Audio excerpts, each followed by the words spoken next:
Well, I'm excited because we have another amazing life story around life after debt. And so when I have these stories come back, it for me too, it opens it back up again because it's easy to forget. Mhm. It's easy to forget how far each of us have come and what we went through and what it looked like and how it made us feel and play that tape back. And I always leave, I don't know about you, but I always leave with a sense of gratitude for just how good God is and how he orchestrates his timing and putting the right people in place. And so I'm so honored to have G with us today and for her to share her story. I know you're going to ask her some questions about her journey and how it all happened, but thank you so much for making this happen today and you being here because I know your story is very similar to mine. You're a single mom. Yes. You got left with a bunch of credit card debt, legal fees, all the things. Yes. And still wearing all the hats to be a great mom. And I think what most people have a hard time wrapping their brain around is not only are you playing that role as a single mom, but you're also dealing with this feeling of shame and guilt and wanting to provide the best life for your daughter, which I always wanted to with Sable too. I always felt like I want to give her more than what I ever had. And I want to make sure all her needs are met. And I know, other single moms who want to do the same, they don't want them to miss out, but in your mind and in your head, you're carrying the emotional weight of that and the financial weight of it. So Absolutely. I'm really excited for you to speak to all those single moms out there today and share your story. So Thank you. I'm honored to be here. We are thrilled to have you here at Life After Debt. But let's just start out with, let's get right to it. You want to? Let's go to the debt. You had a lot of debt. You were at a struggling spot and you got a letter. Yes. Let's go into that. Oh, yes. So I had stacked up $18,000 in debt. And in November of 2020, I received a letter in the mail. Actually, no, it was delivered by me by hand. That's scary. Yes. Like I thought I was receiving court papers for a personal, child custody thing, but it was actually for a credit card. And I needed to be in court in 5 days. And it was just such a scary feeling for me. And just, I felt so alone. And again, that shame of like, how embarrassing that I'm being taken to court for not paying a credit card. So it was definitely a moment that had I not had the faith in God that I have, that I had and still do, it would have been altering for it would have taken me down a really dangerous road. Yeah. So you had a lot going on at that point. Not only were you single mom and let's give it up for the single moms. My sister's was for a long time a single mom, and I got to see it firsthand as well. And just the ideas of, you're not just the breadwinner, but you're also, you're the stay-at-home mom. You're the one that tucks them in. You're everything to these kids. So you're at that point, and you've got that going on. What else do you have going on? And you had like this moment, and it was a God wink, you say. So let's talk about that. Oh, yeah. So during that same month, I was in contact with my attorney to begin a process of getting full custody of my daughter. So in that same moment, I had that, and then I get the letter, and it was just really, really stressful. And I felt, like I said, lost. I felt very alone and a lot of shame. And then from there, it was just, I was sitting down in my living room, having my usual God time.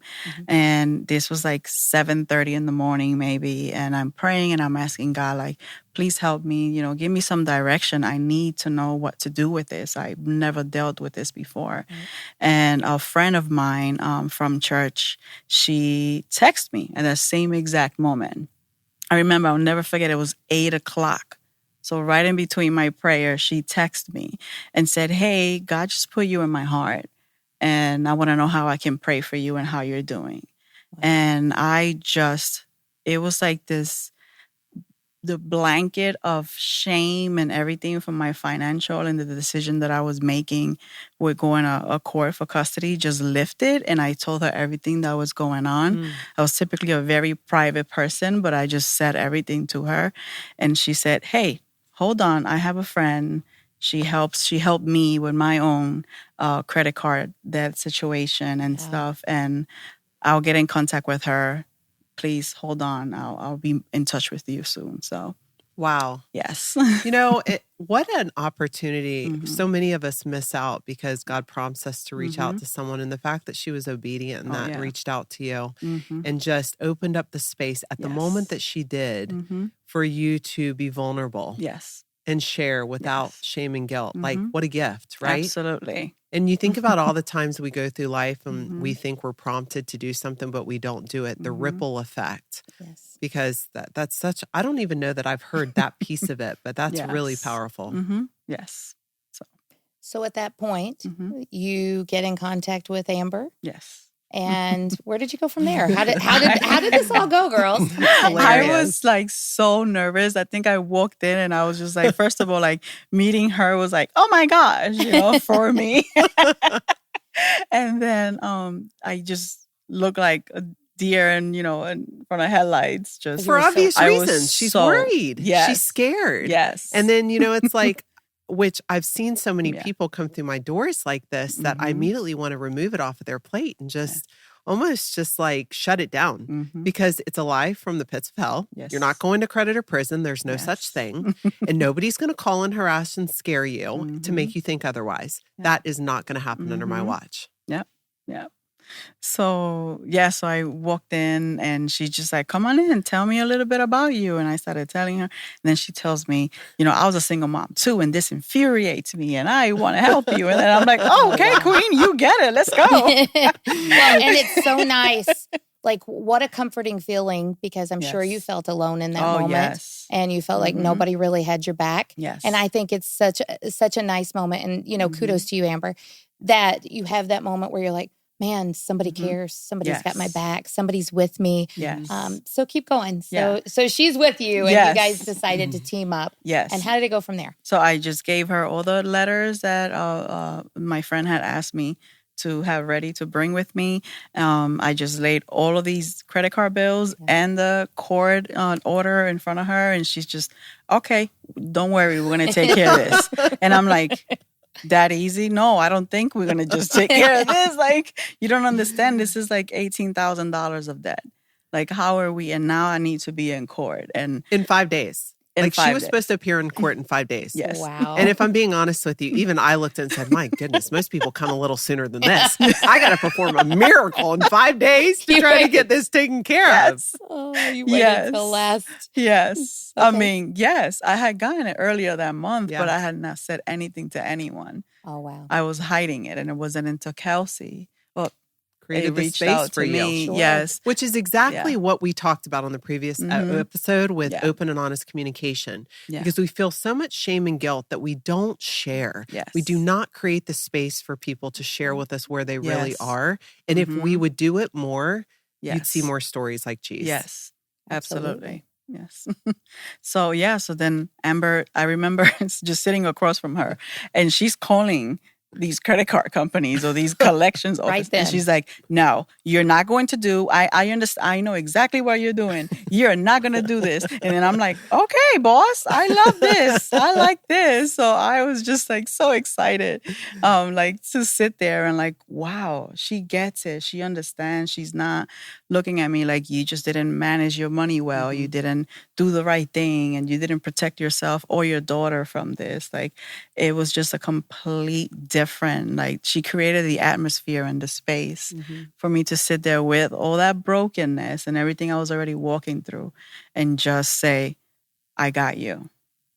And she had struggled with Dave Ramsey's program for quite some time. And I think there's a lot of great things that can come from Dave Ramsey's program. Don't get me wrong. But I don't think everybody fits in the box. Right. I think that we're dealing with single moms out there who are trying to make ends meet and they don't have enough for the white envelope. That it's not even in their train of thought. They're getting from one meal to the next, literally. And so when I hear these stories, and I see how hard she had tried and felt like a failure just because she couldn't even do the Dave Ramsey program. So there was no sense of like, man, I can never get ahead. Yeah. I'm trying. I can't even do Dave Ramsey's program. And so those are the people that I'm like, man, there is another solution out there for you. And remove the shame and guilt. because I've been there too. Yes. Absolutely. Yes. So good. so let's go back to that. Yeah. Okay. So we met Amber, you guys connected, but prior to that, so you're talking about this, and I think you had mentioned something about maybe the debt snowball. Yes. Like go into that for our listeners, because a lot of people are maybe where you are right now. Oh, yes. And they're trying to figure out like, what's my next step? Yes. I mean, and I did I checked all the boxes. I was doing what I needed to. I didn't renew my lease in my 2-bedroom apartment. And I'm just going to go into a 1-bedroom so that I can use that money for this snowball. Right. And I was able to pay one off only because it was like the one that would add more interest and stuff. So I just paid that one off, but I didn't have any money left to do anything else. And it just caused and now having no credit cards, I really was just depending on my check. So I took on a second job cleaning houses on a weekend, 6 hours sometimes of my day, of time that I could have been with my daughter. But I just, I had to go clean. I had to go have that cash in hand to be able to put it towards this white envelope and, pay off this snowball, the next one and whatever. And it was just really, really difficult for me to do that. So technically, let's just talk about this for a second, Amber. So she was doing everything, the proverbial everything right. Right? So, I mean, she went to a smaller home. Yeah. She was doing the debt snowball at the time. You took on a second job and still couldn't make this work. So let's just take a moment and you compare this and why your system essentially worked for her and where it gives an extra option for people. So it's just another way to approach it, because most of the time people like G find themselves in debt. Right. And if you do the math, on paper, there's absolutely no way they'll be able to ever pay it back based on what they're bringing in. You're only as good as what you're bringing in. That's right. They can't bleed blood out of a turnip. It's not going to happen. So as good as your intentions are to stuff an envelope, if you're not bringing in enough monthly income to cover your wealth building worksheet and cover all the expenses associated there, along with paying your minimum payments, you're never going to get out of that hole, even if you attack it one at a time. And so for her, it's a double dose of shame because her income would never allow her to cover everything that was expense to her because she was a single mom, juggling it all. So paying school, paying for all extracurricular activities, the food, the living, everything fell on her plate. I'm sorry that it's impossible to ask someone to stuff an envelope. There's nothing expendable to do. Our program allows you to approach it from a different aspect. I always look at people and said, first of all, there's no such thing as credit or prison. There is absolutely nothing someone can do to you. Secondly, I've been there. So I'm not here to talk down to you. I'm here to relate with you. And I want you to know that it's going to be over soon. I promise you. I can help you with this. I think that's what people crave to hear.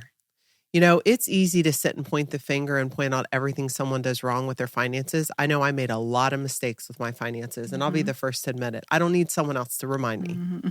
But what people want to hear when they're at their rock bottom moment is, I can come alongside you and help you figure this out. Yes. And that's what we did. Yeah. We partnered up. And so it was a blessing for both of us because I'm a challenger anyways. And so if you throw a single mom in the mix with me being a challenger anyways, I am going to bat with everything I have in me. And to be honest, when she did come in there and it was 5 days to court, I myself was like, all right, God, I don't know how we're going to pull this off, but it's going to take everything short of a miracle for me to get her a settlement prior to her having to go to court. But I do not want her to face this. And I know you're going to come through. And he did. Yes, he did. He came in a big way. So you'll have to share with them what happened and what you walked into at the end of this journey for you. Yes. So this was super special. I was able, again, I just keep going back and I'm just so grateful. I keep because I just keep thinking of that moment of walking in there and everything that I was going through in that moment. If I can just focus on that, like my mental and my spiritual health were at rock bottom. I was in the middle of the worst case of my PTSD. and not sleeping well, not eating. I had stopped working out and just everything. It was just really, really scary. And I was connected with Mike, and he was able to help me and, just kind of work through some stuff. And then I didn't hear anything. So I'm like, okay, I don't know what's happening. I don't know what's probably going worried. on. I'm sure. I don't know what's going on. And then one day I walk into my office, and there's just all these papers taped together. And it just says, my credit has been, I'm debt free or something. Wow. And I was able to then talk and like how Mike worked through this, how God worked through Mike to be able to find a connection that he had in Indeed. And that's how he found the person who had this account, and being able to just cut it and by half or even more than half in some of them. And knowing like, wow, like God, you love me so much. You started with the prayer, and then Kelsey, and then Amber, and then Mike, and now all of these pieces together. I walked in, and it was just this freeing moment of, wow, this is a start of a new life for my daughter and I financially. And this is just the help that I needed, to help me in that snowball place that I was and just stuck in it. And it was just allowed me to, one, it helped me in my spiritual, it helped me in my mental. And for someone who has struggled growing up and not feeling like anyone cared for her, I suddenly had all these people around me caring for me and helping me in an area that not many people get help in. You can have a conversation with anyone about anything, but when it comes to their financial, like you said, or you, Amber, I believe, it's just how often are we having those conversations? So walking into there with having that and knowing that my debt had been broken by half or more than half, and I just had to pay this much on this end, it was just like, wow, like just incredible. We were so excited for her. Absolutely. I have some of these stories that I get so attached to the people. And honestly, the response, that's what I live for. I want them to feel that burden of it's gone. Like it's all gone. And that to me brings me so much joy. But what she didn't say that I want to share too is, what she didn't realize was Mike was a new believer. Yes. And so it really bolstered his faith to meet somebody like G and walk through this process and watch God show up for her. He was blown away at her faith. And so I can remember doing calls with him after, and he's just like, man, this story wrecked me. Like her whole story and everything she's lived through and struggled, but it just bolstered my faith and showed me, what, there is a God. And he showed up for her and he put the right people in place. And so, the one strong thing I hear in this, and it's such a great reminder for me, is you never know the role you're going to play in someone else's life and their faith, and reminding them that there's a God. And all you have to do is show up every day. Just show up and be Amber or Tiffany or G and walk it out, because these are the stories that I know for me too. I mean, it's just such a confirmation that God is so far ahead of the game. Oh, yeah. He knows who's going to walk in our lives and the difference they're going to make. So it's such an incredible story. I'm so proud of you. Yeah. Thank you. Thank you. And God is so good. And just the help and everything. And I do remember Mike, even that first phone call when he was giving me the news of the second one that he was helping me settle after the new year.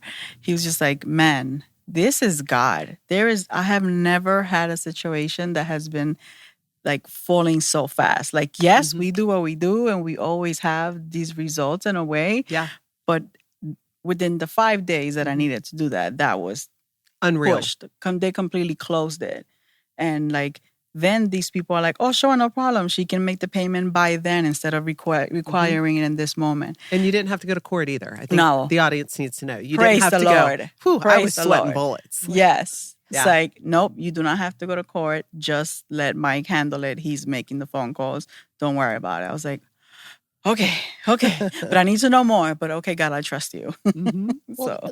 Let me just say congratulations on that. What a beautiful story you have. Thank you. The freedom that comes out of it, right? But even more important, like you just went back and you touched on the court thing. And I won't keep you much longer, but on the court thing, how many people are getting these letters right now, this very moment, and they don't know what to do because, they've not had a Kelsey or somebody call them, and they've not had that God wink at this moment. Yes. What would you tell them?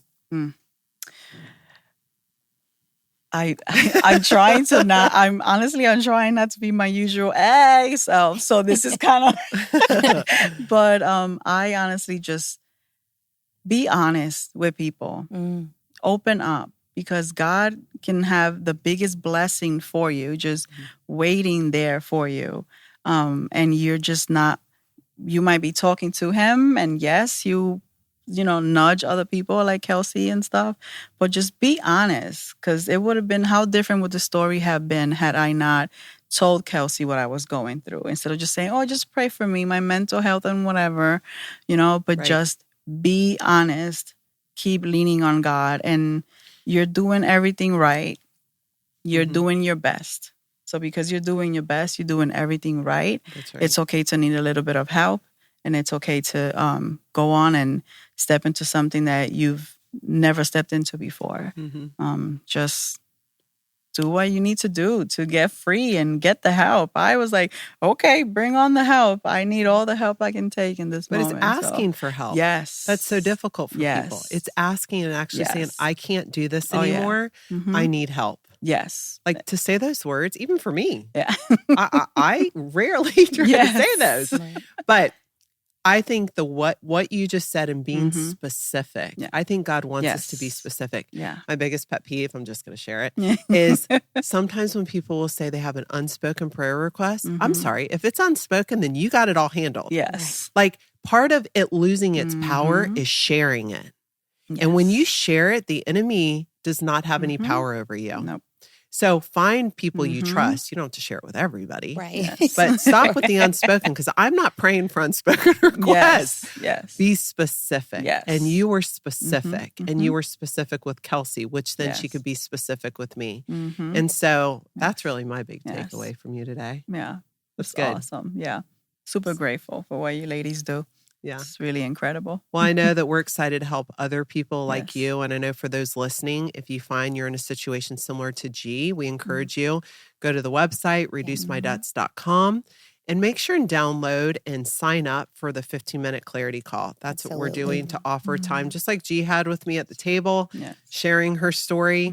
You can do it now via over the phone or with Zoom, but we just schedule you accordingly. We review your situation. I'm not a financial planner. I'm not an attorney. I'm just Amber. And so I've been where you are. I've seen it. Tiffany's seen it. We've walked those same exact roads. And honestly, we just want to be able to point you in the right direction to help with your debt so you too can find financial freedom and truly life after debt. Yes. Absolutely. Thanks, G. Yes. Thanks for being here today. It's my pleasure.